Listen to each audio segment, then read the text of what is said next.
భక్తి జీవితానికి నా కొడుకు నాకు రోల్ మోడల్ అన్నాడు. అసలు అశోక్ గారు ఎవరో తెలుసా?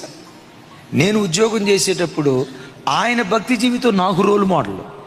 ఆయన భక్తి జీవితం నాకు రోల్ మోడల్ అయితే అంత భక్తి కలిగిన తండ్రికి కొడుకు భక్తి రోల్ మోడల్గా ఉందంట. ఏమన్నారా నాన్నను?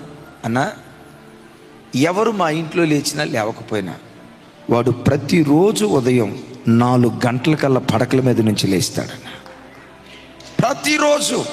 ప్రతిరోజు వాడు లేచి ప్రార్థన చేసుకుంటా ఉంటే నిద్రపోతున్న నాకు నా లోపట నన్ను నేను తిట్టుకుంటా. చెయ్యి, తండ్రివై పుట్టి కొడుకు లేచి ప్రార్థన చేస్తూ ఉంటే నువ్వు నిద్రపోతావా, నిద్రపోతాడా అని లోపల నుంచి ఎవరో తిడతా ఉంటారంట. కొడుకు ప్రార్థన విని తుల్లిపడి పడకల మీద నుంచి లేస్తాడట. కొడుకు అక్కడ ప్రార్థన చేసుకుంటా ఉంటే తండ్రి ఇక్కడ ప్రార్థన చేసుకుంటా ఉంటాడు. వాళ్ళ కొడుకు ప్రార్థన ఏమో మైకు లేకుండా కిలోమీటర్ దూరం వినపడిద్దంట. ఈయన ఊగుతా తూగుతా నిద్రమత్తుతో పగలంతా పనిచేసి ఉంటారు కదా, ఊగుతా తూగుతా ప్రార్థన చేస్తూ ఉంటే ఎవరో వచ్చి పెటామని కొట్టినట్టు అనిపించిందట. ఏమనో తెలుసా? నీ కొడుకే అంత గంభీరంగా ప్రార్థన చేస్తే అలాంటి కొడుకును కన్నా నువ్వు ఎంత గంభీరంగా ప్రార్థన చేయాలి? నీ కొడుకే అంత ప్రార్థన చేస్తే నువ్వెంత గంభీరంగా ప్రార్థన చేయాలి? వాడు ప్రార్థన నా చంపల మీద పెట్టమని కొట్టినట్టు ఉంటుందన్న. వెంటనే ఇక నేను ప్రార్థన చేస్తానన్న. వాడు గంటసేపు ప్రార్థన చేస్తే దేవుడు వచ్చి అంటాడు, నీ కొడుకే గంటసేపు ప్రార్థన చేస్తే నువ్వు గంటసేపు ప్రార్థన ముగిస్తే బుద్ధి లేనోడా అని లోపల నుంచి ఎవరో మాట్లాడినట్టు అనిపిస్తుందంట.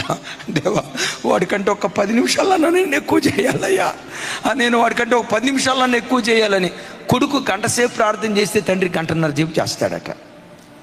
ఇక పగలంతా డ్యూటీకి వెళ్ళిపోయి అలసిపోయి ఈరోజు కుటుంబ ప్రార్థన చేయకపోతే ఏమైందిలే అని అనుకునే లోపు వాళ్ళు రాకమునిపోయి వీడు సాపేసి రెడీగా ఉంటాడంట. అసలు ఎట్లాంటి కొడుకో చూడండి.